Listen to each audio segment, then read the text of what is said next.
Good morning to all, सभी को नमस्कार। आज के इस वीडियो के अंदर पढ़ने वाले हैं development of fetal organ. Fetal के ऑर्गन है, उनका डेवलपमेंट कैसे होता है उसके बारे में बात करेंगे। प्रीवियस क्लास के अंदर फीटल डेवलपमेंट, जिसके अंतर्गत किस प्रकार से डेवलपमेंट होता है जाइगोट से लेकर के 40 वीक्स तक, अलग अलग वीक के अंदर अलग अलग प्रकार की बातें को पढ़ी थी। आज पढ़ेंगे एक एक ऑर्गन के बारे में, कब ऑर्गन मैच्योर होता है, किस कंडीशन में क्या देखने को मिलता है। सबसे पहले बच्चों फीटल ब्लड के बारे में बात करते हैं कि फीटल ब्लड का फॉर्मेशन कब होता है और क्या कंडीशन रहती है। शरीर के अन्य अंगों की उत्पत्ति के साथ साथ फीटल रक्त की उत्पत्ति भी इनर सेल मास से होती है। बच्चों, मैंने आपको बताया था कि शुरुआती कंडीशन के अंदर ब्लड का जो फॉर्मेशन होता है वो इनर सेल मास, जिसके अंदर इनर सेल मास से होता है। रक्त निर्माण की प्रक्रिया एम्ब्रियोनिक स्टेज के दौरान ही लगभग 100वें दिन प्रारंभ हो जाती है। अब देखिएगा, इसके अंदर ये लिखा हुआ है कि ब्लड का फॉर्मेशन एम्ब्रियोनिक स्टेज के अंदर होना स्टार्ट हो जाता है। बच्चों, जिस वर्ड के अंदर एम्ब्रियो रहता है, जिस वर्ड में एम्ब्रियो रहता है उसका मतलब होता है 2 से 8 वीक, है ना। ये है 2 से 8 वीक के अंदर। तो सबसे पहले शुरुआत की कंडीशन के अंदर 14वें डेज से, है ना, एम्ब्रियोनिक स्टेज के दौरान 14वें दिन से प्रारंभ हो जाता है। और शुरुआत की कंडीशन में ये कहाँ पे बनता है, जो ब्लड का जो निर्माण होता है, फॉर्मेशन होता है, वो यॉर्क सैक के अंदर होता है। लेकिन 10वें सप्ताह से ये लीवर में निर्माण का प्रमुख स्थान बन जाता है। 10 वीक के अंदर कहाँ पे बनना स्टार्ट हो जाता है, लीवर के अंदर बनना स्टार्ट हो जाता है। टर्म के समय आरबीसी का उत्पादन मुख्य रूप से बोन मेरो में होता है। टर्म कंडीशन के अंदर बोला गया है, जब वीक की बात करें 37 से लेकर के 40 वीक्स के बीच में, है ना, ये होता है टर्म कंडीशन होती है। इस कंडीशन में जो बच्चा जन्म लेता है वो नॉर्मल बच्चा कहलाता है। ठीक है, तो ये टर्म कंडीशन के समय आरबीसी का जो फॉर्मेशन होता है वो कहां से होता है, बोन मेरो के अंदर होता है।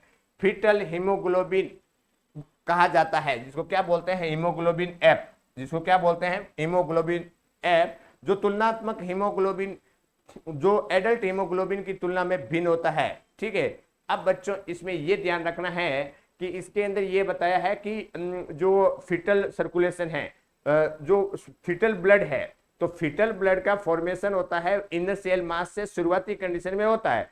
एम्ब्रियोनिक स्टेज के अंदर 14वें दिन पे स्टार्ट हो जाता है और 10 वीक के अंदर किसके अंदर होने लग जाता है, लीवर के अंदर होने लग जाता है। साथ ही साथ में टर्म कंडीशन के अंदर आरबीसी का फॉर्मेशन आप जानते हैं कि कहां पे होता है, बोन मेरो के अंदर होता है, एडल्ट के अंदर भी और फीटल के अंदर भी। ठीक है, अब बात करते हैं, परंतु एडल्ट और फीटल जो ब्लड है उसके अंदर कुछ थोड़ी भिन्नता है। एडल्ट हीमोग्लोबिन की तुलना में भिन्न होता है, इसका ऑक्सीजन के प्रति एफिनिटी तुलनात्मक अधिक होती है। फीटल आरबीसी का जीवन काल भी एडल्ट में पाई जाने वाली आरबीसी की तुलना में कम होता है। ये जीवन काल लगभग 80 से 90 दिन का होता है। टर्म के समय गर्भस्थ शिशु में पाए जाने वाले हीमोग्लोबिन में से लगभग 3/4 फीटल टाइप का ब्लड होता है। जन्म के लगभग 6 से 12 सप्ताह के बाद फीटल हीमोग्लोबिन पूरी तरफ से एडल्ट हीमोग्लोबिन में रिप्लेसमेंट हो जाता है। अब बच्चों ये ध्यान रखना है कि कुछ बातें दी हुई है कि हीमोग्लोबिन जैसे आरबीसी है, आरबीसी का फॉर्मेशन होता है। एडल्ट के अंदर बात करें तो एडल्ट के अंदर हर 120 दिन के अंदर नया आरबीसी का निर्माण होता है। ये आरबीसी का क्या है, जीवन काल है, जीवन काल, जीवन काल है, जिसको लाइफ स्पेन बोलते हैं। बच्चों क्या बोलते हैं, लाइफ स्पेन, लाइफ स्पेन के नाम से जाना जाता है। लाइफ स्पेन ऑफ आरबीसी, जिसके अंदर आरबीसी का लाइफ स्पेन होता है वो 120 दिन होता है। ठीक है, उसी प्रकार से इन्फेंट के अंदर बात करें, इन्फेंट के अंदर बात करें तो आरबीसी का लाइफ स्पेन होता है वो 80 डेज होता है। ठीक है, तो ये आपको बात ध्यान में रखना है। कुछ टर्म कंडीशन के अंदर यहाँ पे लिखा हुआ है कि हीमोग्लोबिन 3/4 भाग जो फीटल टाइप का होता है। ठीक है, टर्म के समय गर्भस्थ शिशु में पाए जाने वाला हीमोग्लोबिन में से लगभग 300 फीटल टाइप का होता है। मतलब कुछ मदर के द्वारा भी हीमोग्लोबिन होता है, कुछ उस फिटस का भी फॉर्मेशन होता है ब्लड का। परंतु एक ऐसी कंडीशन आती है कि बच्चे के जन्म होने के बाद में 6 से 12 सप्ताह में फीटल हीमोग्लोबिन पूरी तरफ से एडल्ट हीमोग्लोबिन द्वारा क्या हो जाता है, रिप्लेसमेंट हो जाता है। तो फीटल ब्लड के अंदर बच्चों आपको ये ध्यान रखना है, इनर सेल से होता है, यॉर्क सैक के अंदर स्टार्ट होता है, उसके बाद में 10वें सप्ताह पे कहां पे होता है, लीवर के अंदर हो जाता है, बोन मेरो के अंदर, फिर बाद में टर्म कंडीशन के अंदर स्टार्ट हो जाता है। और जो हीमोग्लोबिन है वो उसका या ब्लड का निर्माण होना है, उसकी फिटल के अंदर जो लाइफ स्पेन होती है, जीवन काल होता है, वो 80 दिन होता है। ये बच्चों इंपॉर्टेंट है, ठीक है। ये क्वेश्चन एग्जाम के अंदर आ सकता है कि जो फिटल का या इन्फेंट का जो लाइफ स्पेन कितना होता है ब्लड का, सॉरी आरबीसी का, तो आप बोलोगे 80 दिन, और एडल्ट के अंदर कितना होता है 120 दिन, ठीक है। तो ये आपको ध्यान रखना है। दूसरी बात, टर्म कंडीशन के अंदर जो हीमोग्लोबिन होता है वो कितना फिटल जो टाइप का होता है वो 300 ही होता है, ठीक है। दूसरा होता है वो मदर का होता है।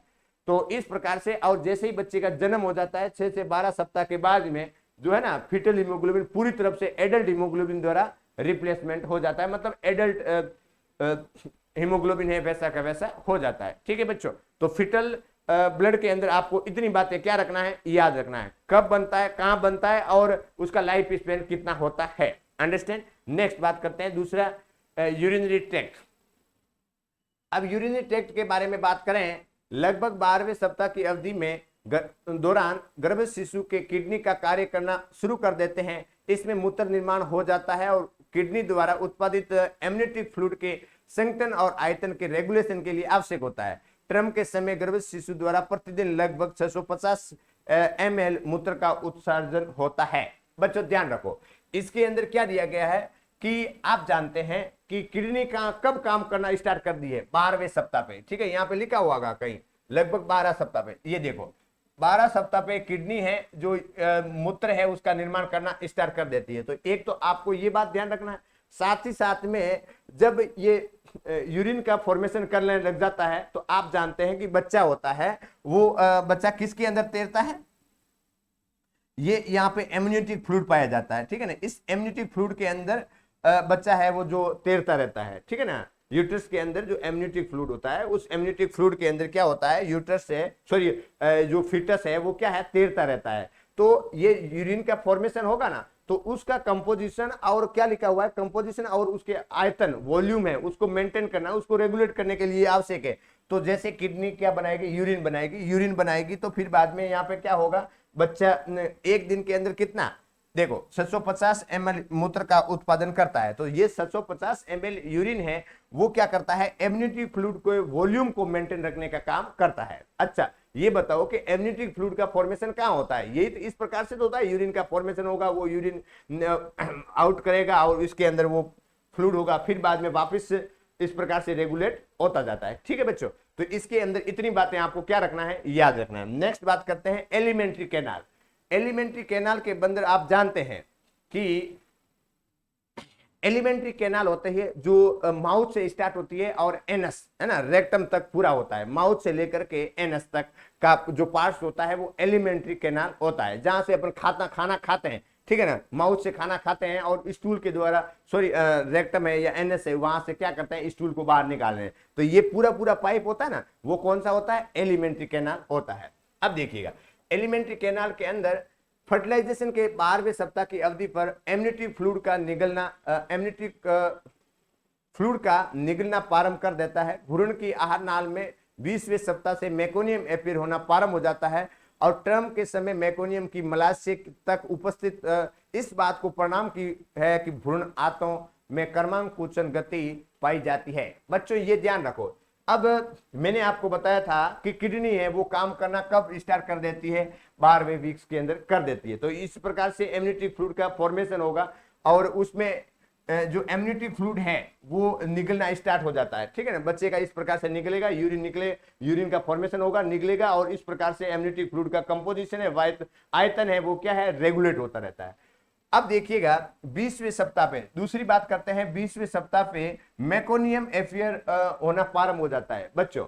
मेकोनियम ये होता है फर्स्ट स्टूल होता है, first stool pass by fetus. Fetus के द्वारा जो फर्स्ट स्टूल पास होता है, फिटस के द्वारा जो फर्स्ट स्टूल पास होता है उसको बोलते हैं मेकोनियम। मेकोनियम जो होता है स्टूल होता है वो भी किसका, इन्फेंट का, इन्फेंट या सॉरी इन्फेंट नहीं, फिटस का, फिटस का जो अपन बोल सकते हैं कि स्टूल होता है उसको मेकोनियम बोलते हैं, ठीक है। तो 20वें सप्ताह पे जो इंटेस्टाइन है, एलिमेंट्री कैनाल है, उसके अंदर क्या है, मेकोनियम देखने को मिलता है। उसके साथ साथ में टर्म के समय मेकोनियम की मलाशय तक उपस्थिति इस बात का परिणाम है कि भ्रूण की आंतें जो इंटेस्टाइन में पेरिस्टाल्टिक मूवमेंट पाई जाती है बच्चों। अब देखिएगा एक टर्म कंडीशन आती है ना, तो उस कंडीशन में इंटेस्टाइन है वो क्या करती है, मूवमेंट करती है। इस इंटेस्टाइन क्या करती है, पेरिस्टाल्टिक मूवमेंट करती है। तो इससे ये मालूम पड़ता है कि उसके अंदर क्या है, इंटेस्टाइन के अंदर खाली है, खाली नहीं है, उसके अंदर क्या भरा हुआ है, मेकोनियम भरा हुआ है, मतलब जो फीटल स्टूल है वो भरा हुआ रहता है, ठीक है। तो ये आपको ध्यान रखना है। नेक्स्ट बात करते हैं, प्रेगनेंसी के दौरान गर्भाशय के अंदर ही मेकोनियम का पास होना फीटल डिस्ट्रेस को इंगित करता है। कई बार क्या होता है कि ये स्टूल होता है वो बच्चा क्या करता है, पास आउट कर देता है। जैसे स्टूल पास आउट करेगा और उसके बाद में वापस क्या हो जाएगा, निगलना स्टार्ट कर देगा। जैसे यूरिन है और यूरिन तो क्या करेगा, पास करेगा और एमनियोटिक फ्लूइड होगा, उस प्रकार से निगलता पास आउट करता, निगलता पास आउट करता है। इस प्रकार से किडनी के द्वारा रोटेशन घूमता रहता है। परंतु स्टूल पास कर देगा तो स्टूल तो खतरनाक है, खराब है, तो यदि वो निकलेगा तो ऐसी कंडीशन में बच्चा क्या है, डिस्ट्रेस की कंडीशन में जाएगा, जिसको बोलते हैं फीटल डिस्ट्रेस के नाम से जाना जाता है, ठीक है। तो एलिमेंट्री कैनाल के अंदर आपको ये ध्यान रखना है कि किस टाइम में एमनियोटिक फ्लूइड निकलना प्रारंभ होता है, किडनी यूरिन बनाना कब स्टार्ट कर देता है, ट्रम कंडीशन के अंदर जो मेकोनियम की कंडीशन क्या होती है, पेरिस्टाल्टिक मूवमेंट कैसे होते हैं, मेकोनियम क्या होता है, ये इंपॉर्टेंट है। मेकोनियम के बारे में आपको ध्यान रखना, first stool pass by the fetus, first stool pass by the fetus is known as the meconium. ये बात आपको क्या रखना है, ध्यान रखना है। नेक्स्ट बात करते हैं लीवर। अब देखिएगा लीवर जो भ्रूणीय का आकार तुलनात्मक अधिक होता है। प्रेगनेंसी के लगभग तीसरे महीने से लेकर 6ठे महीने तक आरबीसी का निर्माण लीवर में ही होता है। अब देखिएगा मैंने बच्चों आपको क्या बोला था कि शुरुआती कंडीशन के अंदर ब्लड का फॉर्मेशन होता है वो यॉर्क सैक के अंदर होता है और एम्ब्रियोनिक स्टेज के अंदर 100वें दिन से स्टार्ट हो जाता है, परंतु 10वें सप्ताह से क्या हो जाता है, वो लीवर में बनना स्टार्ट हो जाता है। तो इस प्रकार से लीवर के अंदर जो बनेगा तो ऐसी कंडीशन में क्या होगा, उसका साइज है तुलनात्मक रूप से बड़ा होता है। आरबीसी का निर्माण और कब से, प्रेगनेंसी के लगभग तीसरे महीने से लेकर 6ठे महीने तक आरबीसी का निर्माण लीवर में ही होता है, ठीक है। तीसरे से 6ठे महीने तक कहां होता है, लीवर में होता है। और उसके बाद में कहां होता है, उसके बाद में कहां होता है, बोन मेरो के अंदर होता है, ठीक है। तो ये बात आपको इसके अंदर याद रखना है। नेक्स्ट बात करते हैं लंग्स के बारे में, फेफड़ों के बारे में। अब बच्चों फेफड़ों के बारे में थोड़ी बेसिक जानकारी आपको रखना जरूरी है क्योंकि फेफड़ा बहुत ही इंपॉर्टेंट है। फेफड़ों की उत्पत्ति फेरिंक्स से बाहर की ओर वृद्धि करती हुई बड द्वारा होती है। इस बड के द्वारा, दिख रहा है ना बच्चों, लो, इस बड में बार बार विभाजन होने पर ब्रोंकियल ट्री का निर्माण होता है। यह प्रक्रिया जन्म के बाद भी लगभग 8 साल तक की उम्र में जारी रहता है, लगभग 8 साल तक की उम्र के तक जारी रहती है। फर्टिलाइजेशन के लगभग 22 से 24 सप्ताह की अवधि में प्रथम बार सरफेक्टेंट अपियर होता है। सरफेक्टेंट एक लाइपोप्रोटीन होता है जो कि एलुलाई के पृष्ठीय तनाव को कम करता है और गैसेज आदान प्रदान में हेल्पफुल करता है। सरफेक्टेंट का secretion type second alveolar cell द्वारा होता है। अब बच्चों इसके अंदर ये बताया गया है कि लंग्स है, लंग्स का मतलब होता है फेफड़ा। आप जानते हैं कि एडल्ट का जो सर्कुलेशन होता है, सॉरी रेस्पिरेशन स्टार्ट होता है तो वो फेफड़े के द्वारा होता है, परंतु जो गेस्टेशन एज के अंदर जो फीटस है उसको उस टाइम में ड्यूरिंग द एम्ब्रियोनिक पीरियड या फीटल ग्रोथ के दौरान जो लंग्स है वो काम नहीं करते हैं, परंतु लंग्स का बनना तो स्टार्ट हो जाता है फेफड़े है। फेफड़े के अंदर जो सर्फेक्टेंस है, अंदर की जो लेयर होती है जिसको बोलते हैं सर्फेक्टेंस, जिसको ये किसकी बनी होती है, लिपोप्रोटीन की बनी हुई होती है। तो उस कंडीशन में फेफड़ा है वो बन करके तैयार हो जाता है, परंतु रेस्पिरेशन स्टार्ट नहीं होगा। जैसे ही अम्बिलिकल कॉर्ड काटते हैं ना, उस कंडीशन में बच्चा क्राई करता है, और उसके साथ साथ में क्या होता है, आप पिए, हाँ आप रखें वहां, अच्छा ठीक है, नहीं तो आप ले लीजिएगा मेरा थोड़ा, हाँ, ठीक है।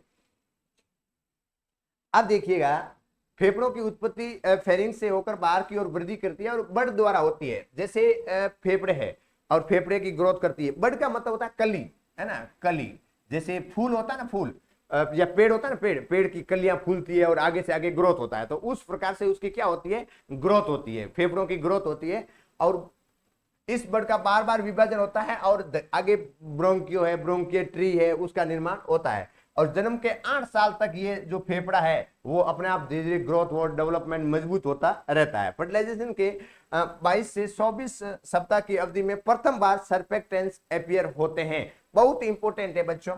जैसे फेफड़ा है, ये फेफड़ा है, ठीक है, ये फेफड़ा के अंदर अंदर की जो लेयर होती है जिसको बोलते हैं सर्फेक्टेंस। जैसे आपने देखा होगा कि 28 वीक्स के बाद में जो सर्फेक्टेंस है वो मैच्योर हो जाते हैं, फेफड़े में मैच्योर हो जाते हैं। जब कभी भी जैसे बच्चा 28 वीक के बाद में जन्म लेता है ना, तो फेफड़ा काम करना स्टार्ट कर देगा और वो सर्वाइव कर देगा। परंतु क्या होता है, मैसेज डाल दो, मेरा भी क्लास है, ठीक है, मैं देख लूंगा। अब क्या है, 22 से 24 सप्ताह की अवधि में प्रथम बार सर्फेक्टेंस अपीयर होते हैं। सर्फेक्टेंस एक क्या होता है, लिपोप्रोटीन होता है जो, हाँ बोलो बोलो, कोई काम है बोलो, मेरा क्लास चल रहा है,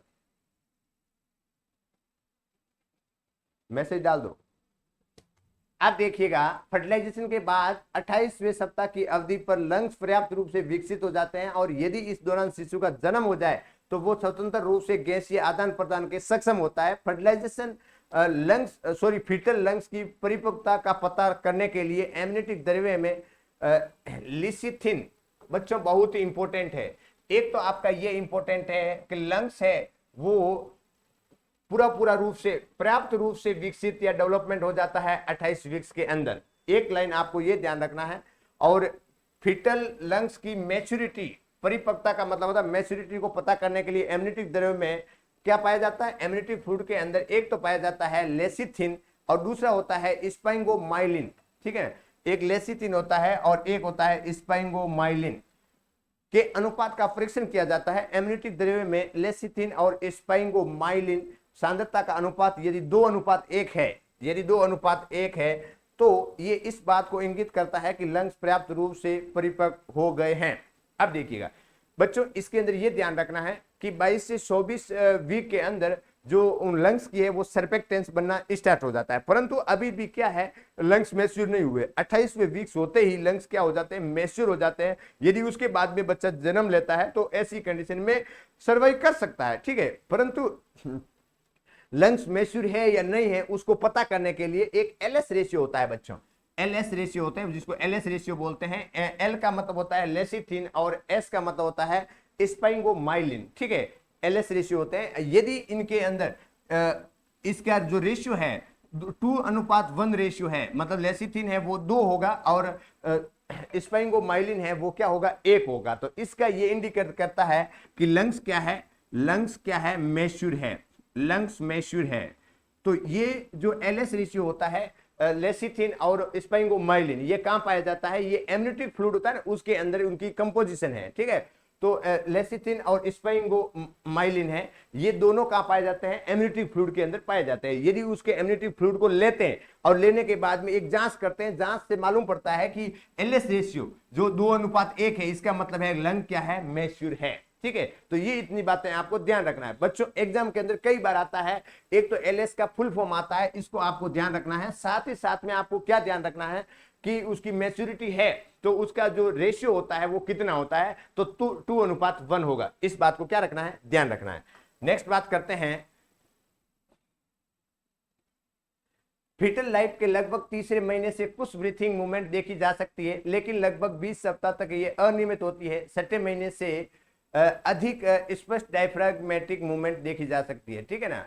तो ये तीसरे महीने से कुछ ब्रीथिंग मूवमेंट देखने, तीसरे महीने के बाद में कुछ ब्रीथिंग देखने को मिल सकती है, परंतु टर्म कंडीशन के अंदर 20 सप्ताह तक ये अनियमित होती है और छठे महीने से अधिक स्पष्ट, छठे महीने से क्या है अच्छी तरीके से दिखने लग जाती है, मूवमेंट है, लंग्स का मूवमेंट है वो देखने को मिल सकता है।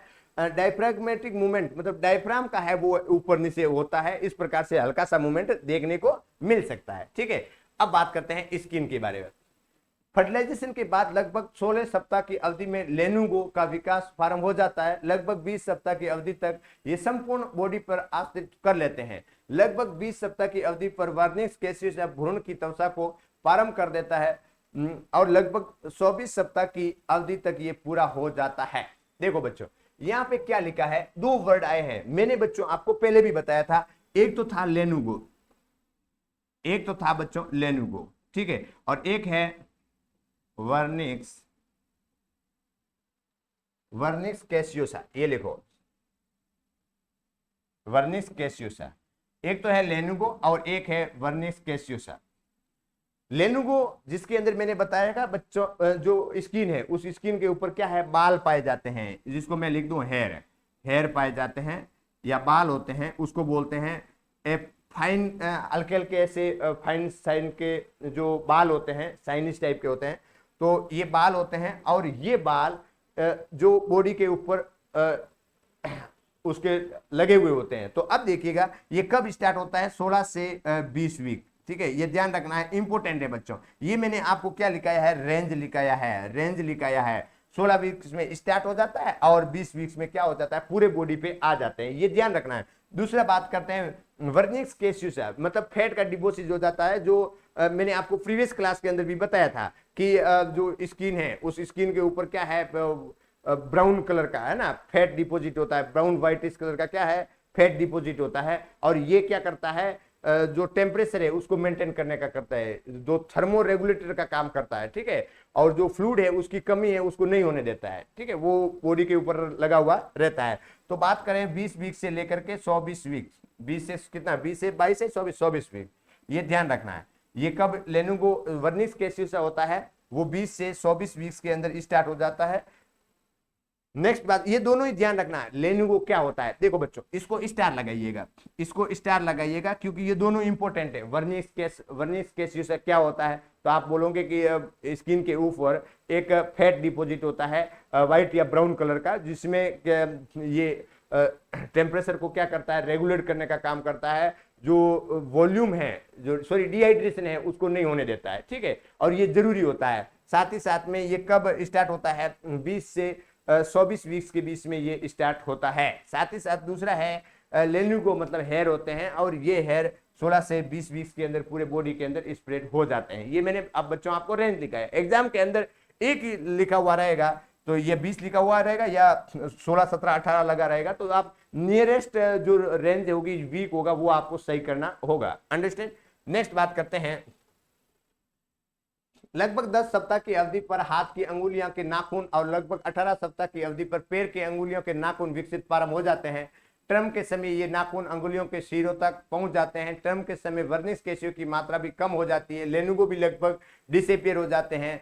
और 40 सप्ताह की अवधि के दौरान केवल ऊपरी भुजा और कंधों पर ही लेनुगो उपस्थित होते हैं। तो कब कब नाखून निकलते हैं, टर्म कंडीशन के अंदर कहां तक पहुंच जाते हैं, वो एक बार बच्चों देख लेना।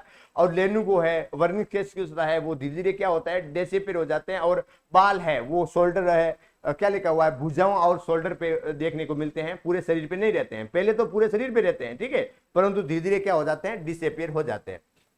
नेक्स्ट बात करते हैं फीटल द्वारा हार्मोन का उत्पादन। तो production of hormone by the fetus, fetal pancreas द्वारा लगभग 8 सप्ताह की अवधि पे ग्लूकागॉन तथा 12 सप्ताह पर इंसुलिन हार्मोन का उत्पादन हो जाता है। देखो बच्चों, जो हार्मोन है पेनक्रियाज के द्वारा बात करें, फीटल पेनक्रियाज का मतलब क्या हुआ, अग्नाशय है, जिसके अंदर क्या होता है कि 8 सप्ताह की अवधि पर, 8 सप्ताह की अवधि पे क्या है, ग्लूकागॉन है ना, ग्लूकोज का निर्माण करता है, ग्लूकोज का निर्माण करता है। बॉडी के अंदर ग्लूकोज की रिक्वायरमेंट होती है, तो 8वें वीक से फीटल के अंदर क्या है, ग्लूकोज का निर्माण पेनक्रियाज करना स्टार्ट कर देता है।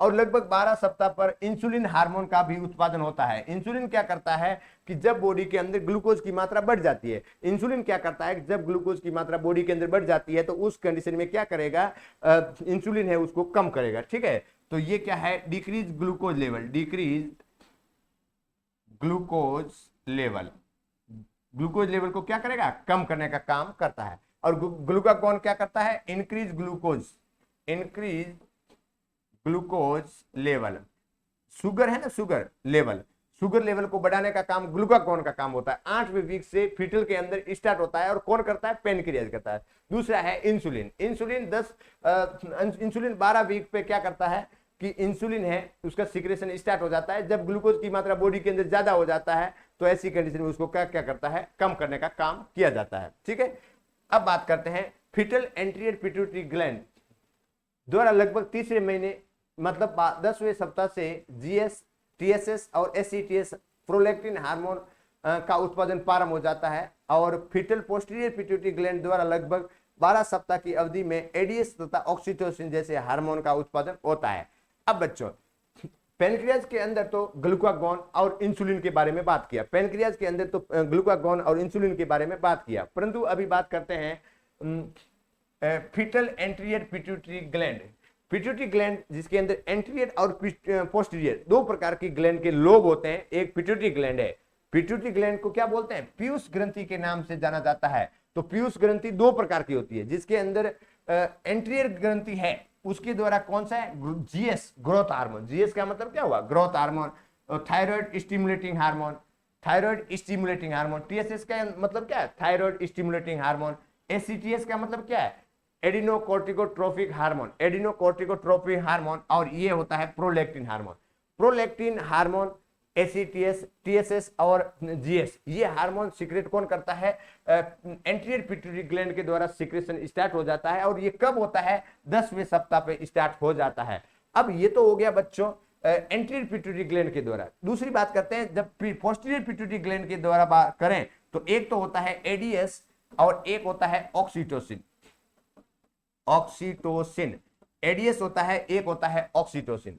तो इस प्रकार 12 सप्ताह की अवधि पर एडीएस और ऑक्सीटोसिन जैसे हार्मोन का उत्पादन प्रारंभ हो जाता है। ठीक है ना, ये कब होता है, 12 सप्ताह पे होता है। ये कब होता है, 10वें सप्ताह पे। तो बच्चों ये आपको ध्यान रखना है। ठीक है, अब देखिएगा प्रोलैक्टिन जो मिल्क है उसका प्रोडक्शन का काम करता है। मिल्क का प्रोडक्शन किस कौन करेगा, प्रोलैक्टिन हार्मोन। और ऑक्सीटोसिन क्या करता है, मिल्क को इजेकुलेशन करने का काम करता है। मिल्क का इजेकुलेशन, मिल्क को बाहर निकालने का काम करते हैं। तो अभी तो अपन पढ़ रहे हैं उसके फंक्शन नहीं पढ़ रहे हैं, अभी पढ़ रहे हैं कि anterior pituitary gland, posterior pituitary gland के द्वारा जो हार्मोन है 10वें सप्ताह पे और 12वें सप्ताह पे कौन कौन से रिलीज होते हैं, सीक्रेशन होते हैं, उसके बारे में बात किया। ठीक है, अब नेक्स्ट बात करते हैं एड्रिनल ग्रंथि, एड्रिनल ग्लैंड द्वारा ऑस्ट्रियोल, ऑस्ट्रियोल के निर्माण हेतु प्रीकर्सर का उत्पादन करती है।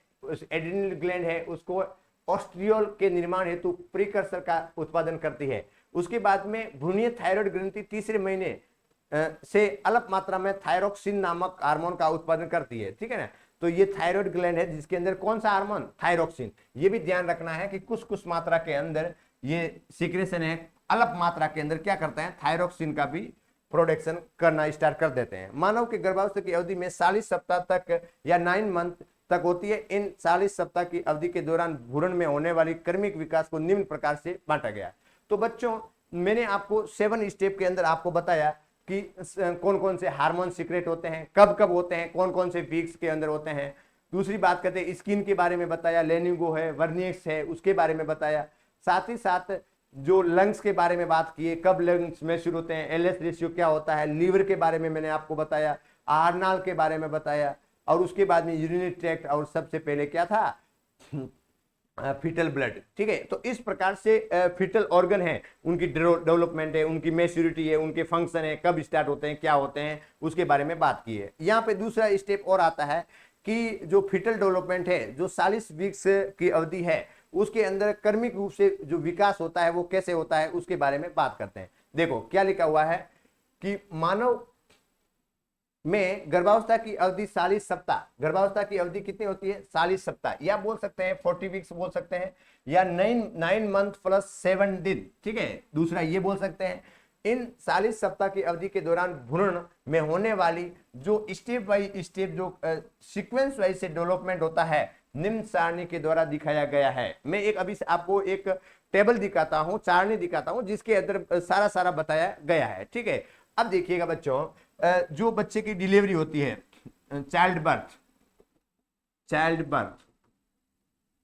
के बारे में बात करते हैं तो जो नॉर्मल टर्म कंडीशन होती है जिसके अंदर किसी भी प्रकार की कोई दिक्कत नहीं होती है, यदि बच्चे का जन्म 37 से 40 वीक्स के बीच में होता है तो ये टर्म कंडीशन है, ये नॉर्मल कंडीशन होती है, ठीक है ना। तो ये लिखा गर्भावस्था की अवधि कितना होता है 37 से 40 वीक्स होता है, यहाँ पे लिखा हुआ है ना 40 वीक्स, तो ये आपको ध्यान में रखना है। या बोल सकते हैं 9 महीने और 7 दिन ऐसे बोल सकते हो, ठीक है। तो ये तो आपको ध्यान ही है। अब बात करते हैं कि शुरुआती कंडीशन मैंने कई बार बताया हुआ है, यहाँ पे लिखा हुआ है समयावधि, मतलब कौन कौन से समय के अंदर और भ्रूण में होने वाले क्या क्या परिवर्तन होते हैं, ठीक है। वैसे मैंने बच्चों आपको ये सारा बात है वो पढ़ा दिया हूं, ठीक है। कि एक क्या है 0 ओवर के अंदर फर्टिलाइजेशन, जब सबसे पहले फर्टिलाइजेशन होगा 20 से 30 घंटे के अंदर 2 सेल का निर्माण होगा, 40 से 50 4 सेल का, और 4 दिन के अंदर 16 सेल का निर्माण होता है जिसको क्या बोलते हैं मोरुला बोलते हैं, ठीक है। तो इस प्रकार से बच्चों इस टेबल को आप एक बार देख लेना। मैंने ये सारे स्टेप बाय स्टेप अभी ये मैंने आपको बताया ही है, 8वें सप्ताह पे, 10वें सप्ताह पे, 16वां सप्ताह पे, और उस प्रकार से 1 वीक 2 वीक इस प्रकार से ये बच्चे का ग्रोथ है वो देखने को मिलता है, उसको भी आप एक बार देख लेना, ठीक है। 20 सप्ताह पे, 24 पे, 28 पे, 32 पे, 36 पे और 40 वीक्स पे, ये जो मैंने बच्चों बताया है वही उसका सारांश है, एक टेबल के ऊपर लिया हुआ है, ठीक है। तो आज के इस वीडियो के अंदर इतना ही, और ये मैंने पीडीएफ है मैंने बच्चों आपको भेज दिया हूं, वहां आप लिख लें और ये आज एप्लीकेशन के अंदर अपलोड हो जाएगा। आज के इस वीडियो के अंदर इतना ही, धन्यवाद।